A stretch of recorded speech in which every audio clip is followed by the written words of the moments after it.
섬유근육통 가진 분들 중에 보면 이제 가족들한테 아프다는 소리 하기도 좀 미안하다. 자꾸 병원 같이 가다고 하는 것도 미안하고 병원비 드는 것도 미안하고 자꾸 이제 미안함만 이제 점점 늘어나시는 분들이 계시고 오죽하면은 이런 말씀 하시는 분도 계시죠. 차라리 지금 내가 아픈 게 암 때문에 아팠으면 좋겠다. 서 원장님, 요즘 이제 섬유근육통 환자들을 많이 네. 보고 계시는데 네. 이 환자분들이 호소하시는 증상이 또 어떤 것들이 있으십니까? 일단 뭐 가장 힘들어 하시는 건 당연히 이제 통증 그 자체, 그리고 이제 보통 섬유근육통 진단 기준에 포함되는 수면장애, 집중력장애, 기억력장애 뭐 이런 것들은 당연히 있고, 혹은 그것보다 더 힘들어 하시는 것 중에 하나가 이 일종의 억울함입니다. 어떤 점이 억울하다고 이제 얘기를 하십니까? 섬유근육통이라는 병 자체가 나는 여기저기가 안 아픈 데가 없고 잠도 못 이루고 우울증도 오고 식욕도 없고 그냥 삶이 다 무너져 있는데 겉을 보면 멀쩡해, 그죠? 아주 멀쩡합니다. 예. 염증이 있어서 관절이 붓는 것도 아니고 겉으로 보이는 게 없으니까 가족과 주변 분들이 이게 환자를 꾀병이다,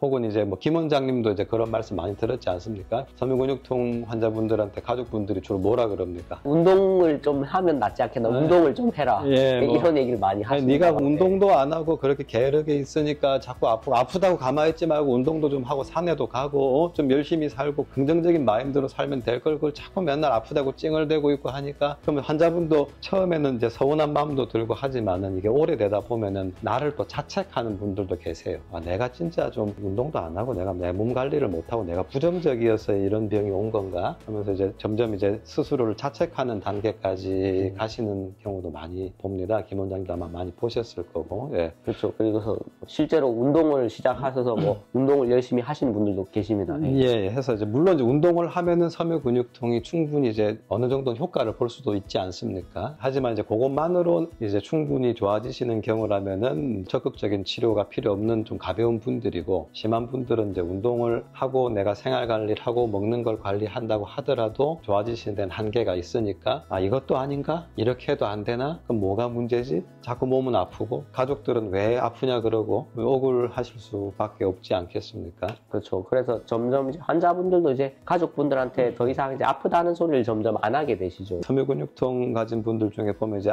가족들한테 아프다는 소리 하기도 좀 미안하다. 자꾸 병원 같이 가다고 하는 것도 미안하고 병원비 드는 것도 미안하고 자꾸 이제 미안함만 이제 점점 늘어나시는 분들이 계시고 오죽하면은 이런 말씀 하시는 분도 계시죠. 차라리 지금 내가 아픈 게 암 때문에 아팠으면 좋겠다. 그만큼 이제 예. 주변에서 또 더 이해해주고 걱정해줄 수 있으니까. 아, 그렇죠. 나는 너무 아프고 내 삶이 무너져 있는데 일단 암이라고 하면은 다른 사람들이 진짜 너 암이었어? 어떻게? 걱정이라도 해주고 나의 몸 상태를 이해를 어느 정도 해주는데, 암 전문가가 아니라 하더라도 암이란 병 자체가 원체 검사상으로도 보이고 다른 사람들도 여기저기서 들은 것들이 많고 하니까 환자 스스로도 이제 좀 차라리 마음이 좀, 이런 표현 그렇지만 마음이 좀 편할 수 있는 그런 병인데, 이제 섬유근통은 뭐 보이지도 않고 아프기만 아프니까. 그렇죠. 또 섬유근통은 그만큼 이제 대중적으로 이제 널리 알려져 있지는 않는 암에 비하면 잘 그렇죠. 모르시는 편이지 않습니까? 예, 맞습니다. 물론 이제 섬유근육통이 이제 다른 희귀 질환에 비하면은 빈도수가 높기는 합니다. 적게는 전체 인구의 1%, 뭐 많게는 5% 가까이가 섬유근육통에 해당된다고 추정을 하니까 생각보다는 많은 분들이 경험을 하고 계시지만은 또 그만큼 또 낫지 않은 채로 그냥 이 병원 저 병원 전전하면서 차라리 암이었으면 더 낫지 않을까 할 정도의 그런 분들이 많으시죠. 그만큼 섬유근통 환자분들이 이제 주변에서 공감을 못 받으시고 홀로 이제 고독하게 이제 투병하시는 경우가 많은 것 같습니다. 고독한 투병이라는 표현이 가장 적절한 것 같습니다. 가족들에게조차 이렇게 어떤 위로나 공감을 받지 못하고 아프다고 내가 하소연하는 것도 하루 이틀이지 최소한 진단받기까지 제가 경험한 분 중에 제일 빠른 분은 2년, 보통은 4, 5년 이상 이 병원 저 병원 돌다가 검사할 거 다 해보고 나서야 오시니까요.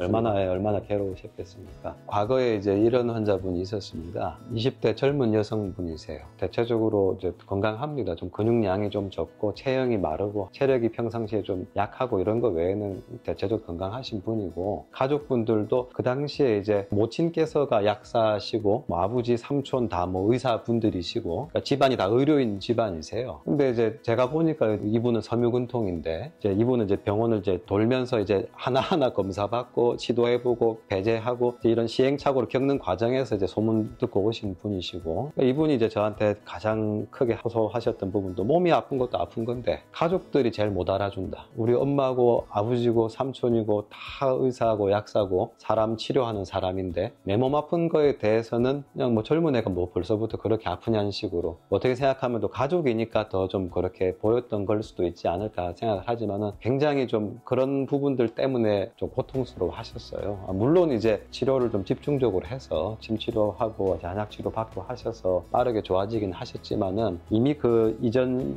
시간 동안 얼마나 괴로우셨겠습니까? 뭐 그런 경우도 있었습니다. 맞습니다. 이렇게 의료인이 가족으로 있는데도 불구하고 가족들로부터 이해와 지지를 받지 못하면서 힘들게 치료를 하고 계시는 분들도 많습니다. 하물며 이제 일반 섬유근통 환자분들은 더욱더 홀로 힘들게 치료를 하고 계시겠죠. 하지만 이제 이런 섬유근통 환자분들도 적절한 치료를 잘 찾으시면 충분히 치료가 잘 될 수 있는 병이니까 좀 더 기운을 내시고 이러한 점들을 이제 참고하셔서 치료에 도움을 받으실 수 있으면 좋겠습니다.